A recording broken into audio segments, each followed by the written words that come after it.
Imagine if the pot was a pizza and you had to split it with your opponent. How much pizza you're entitled to depends on who has the stronger range as well as who's in position. Take button versus big blind for example. Big blind is calling with a wide and capped range, and on top of that is also out of position. If anyone is going to win the pot more often, it's the button. This is something that makes us want to raise bigger pre-flop.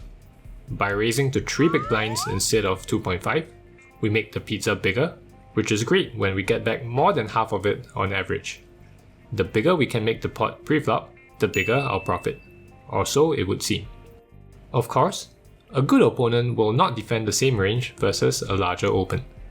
As we increase our raise size, big blind's calling range becomes stronger and stronger because we price out most of his junky hands. At some point, his calling range becomes so strong that we are no longer a favorite to win the pot. It's now pointless to make the pizza so big because most of it is going to our opponent anyway.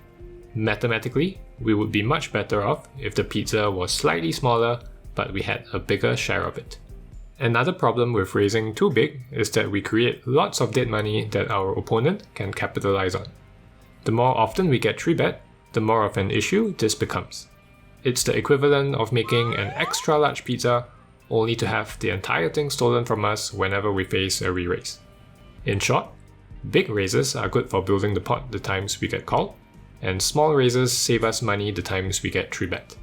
The ratio of calls to 3-bets that we expect to face is therefore crucial in determining the magic RFI size. For example, solvers like to raise a touch bigger on the button compared to earlier positions. There are only 2 remaining players who can 3-bet us, and one of them is calling with a very wide range. The ratio of calls to 3-bets is high, so we size up to create a bigger pizza the times we get called.